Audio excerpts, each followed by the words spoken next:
नमस्कार, मैं आशुतोष, छात्र काशी हिंदू विश्वविद्यालय। स्वागत करता हूं आप सभी का बीएचयू ऑनलाइन प्रिपरेशन में। तो जैसा कि आप देख रहे हैं मेरे पीछे केंद्रीय ग्रंथालय बीएचयू की लाइब्रेरी जो है हमारे पीछे, और उसी के प्रांगण में हम बैठे हुए हैं।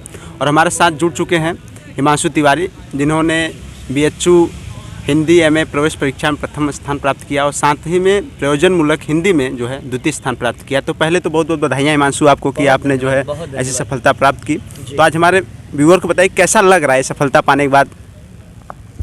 जी, बड़ा हर्ष हो रहा है। और जब से रिज़ल्ट निकला है उसके बाद से बधाइयों का जो एक तांता लगा हुआ है, मतलब मैसेजेस और फिर उसके बाद फ़ोन पे या फिर भौतिक रूप से जो लोग मिल रहे हैं, बड़ा अच्छा लग रहा है और बहुत खुशी हो रही है कि हम अपने व्यूअर्स को बता दें कि हिमांशु जी ने दिल्ली विश्वविद्यालय में भी प्रथम स्थान प्राप्त किया है, तो उसके लिए भी बहुत बहुत बधाइयाँ। तो हिमांशु जी, जो हमारे साथ जो लोग देख रहे हैं, जो बच्चे अभी तैयारी कर रहे हैं या जो करने वाले हैं आगे जो है, उनको थोड़ा बताएं आप कि आपने कहाँ से अपने स्नातक जो है किया है और कहाँ से जो है पढ़ के आप आए हैं, उनको इस बारे में थोड़ा सा बताएं। जी, मैंने अपना स्नातक हिंदी प्रतिष्ठा से काशी हिंदू विश्वविद्यालय से ही पूर्ण किया है इसी वर्ष।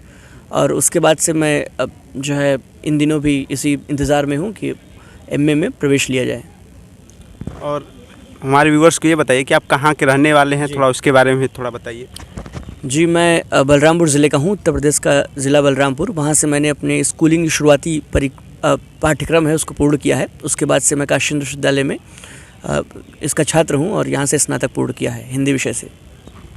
तो हिमांशु जी, जैसे परीक्षा में सफलता जो होती है वो पढ़ने के बाद ही आती है, मेहनत करने के बाद ही आती है। तो आप बताइए, जो बच्चे तैयारी कर रहे हैं उन्हें ये बताइए कि आपने किस प्रकार से जो है तैयारी की थी, ताकि बच्चों को ये पता लगे कि किस हिसाब से तैयारी की जाए ताकि सफलता जो है उनकी कदम चूमे। तो आप हमारे व्यूअर्स को ये बताइए कि आपने कैसे पढ़ाई की, कितने घंटे पढ़ाई की, और बीच बीच में आपने कौन कौन सी किताबों का जो है किताबों को पढ़ा आपने, तो ये चीज़ बताइए। तो जी, चूँकि आप सब जानते हैं कि काशी हिंदू विश्वविद्यालय में ऑनर्स का पाठ्यक्रम है, यानी अंतिम वर्ष में आपको एक विषय सिर्फ पढ़ने होते हैं।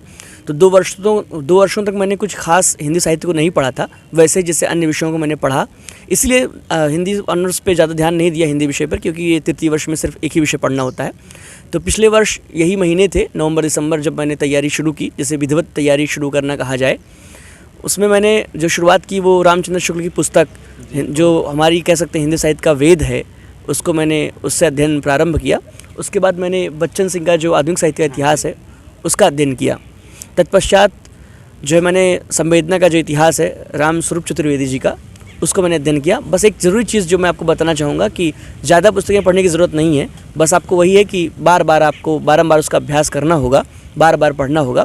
और अंतिम में जो एक पुस्तक मुझे लगता है कि उसका कोई जो है कोई अब सब्स्टिट्यूट नहीं है, वो पुस्तक है गोविंद पांडे सरस्वती पांडे जी की वस्तुनिष्ठ हिंदी साहित्य का इतिहास, जो बिल्कुल जो वैकल्पिक प्रश्नों के लिए है। और उसमें तो आप देखते हैं रचनाकारों पे बहुत जोर दिया जाता है और इस तरह के प्रश्न बनते हैं। तो यही मेरे कुछ जो मैंने पुस्तक पढ़ी है, वही यही कुछ पुस्तकों के सहारे मैं यहाँ तक मैंने जो रास्ता तय किया है वो यहाँ तक पहुँचा हूँ। जी हिमांशु जी, और आपने कहा कि अभ्यास किया, तो वही करत अभ्यास थे जड़मत हो सुजान, रसरी आवत जाते सिर पर पढ़त निशान।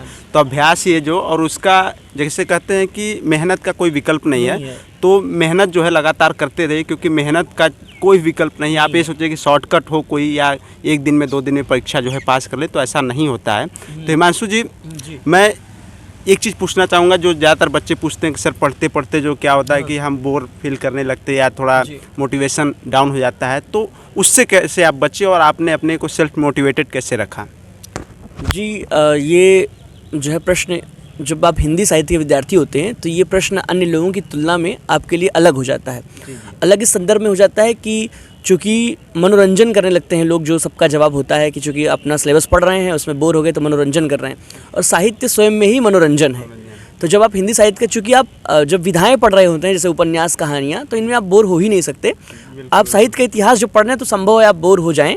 तो उसमें कविताएँ भी, कहानियों का भी जिक्र है, बड़ी बड़ी महत्वपूर्ण कहानियाँ हैं, और बहुत बड़े बड़े जो उपन्यासकार हैं, हमारे प्रेमचंद जैसे उपन्यासकार हैं हिंदी साहित्य में।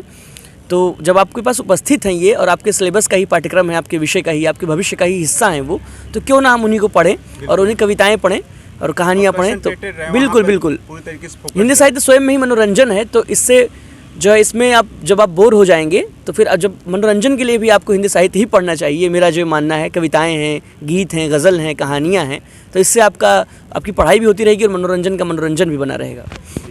और आप बताइए हमारे व्यूअर्स को कि किन लोगों ने आपकी सहायता की, क्योंकि मार्गदर्शन बड़ा आवश्यक होता है, मार्गदर्शन की आवश्यकता होती है, नहीं तो आप क्या पढ़ रहे हैं क्या नहीं पढ़ रहे हैं आपको पता नहीं चलता है। तो आप बताइए कि किन लोगों ने आपको जी कोई भी व्यक्ति हो तो सबसे पहले तो वो श्रेय अपने माता पिता को ही देगा, उन्हीं के आधार पे हम यहाँ टिके हुए हैं जी। ज़िंदगी में जो पढ़ाई पाठ्यक्रम चल रहा है उसके पश्चात सबसे ज़रूरी चीज़ है कि जब आप काशी हिंदू विश्वविद्यालय में पढ़ रहे होते हैं तो ये पूरा परिवेश ही आपको मार्गदर्शन देता है।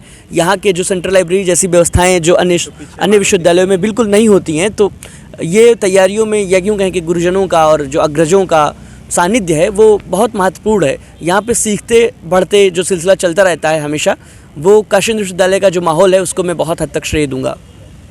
जी आपने बहुत अच्छी बात की कि माता पिता और साथ में अग्रजों का जो है, जो बीएचयू के जो छात्र हैं, क्योंकि यहाँ पर एक अलग ही माहौल मिलता है। यहाँ पर छात्र हमेशा आने वाले छात्रों की जो है सहायता करते रहते हैं। तो हमें आपसे मिलकर बहुत ही खुशी हुई, क्योंकि आपने, और पुनः आपको बधाइयाँ कि आपने जो है प्रथम स्थान प्राप्त किया है बीएचयू हिंदी में और दिल्ली विश्वविद्यालय में भी, और आपके उज्जवल भविष्य की हम कामना करते हैं। तो हमारे साथ जुड़े थे हिमांशु, जिन्होंने जो है एमए प्रवेश परीक्षा में प्रथम स्थान प्राप्त किया। तो आपको आगे मिलवाते रहेंगे कुछ टॉपर से, और फिर मिलते हैं अगली वीडियो में। तब तक के लिए नमस्कार।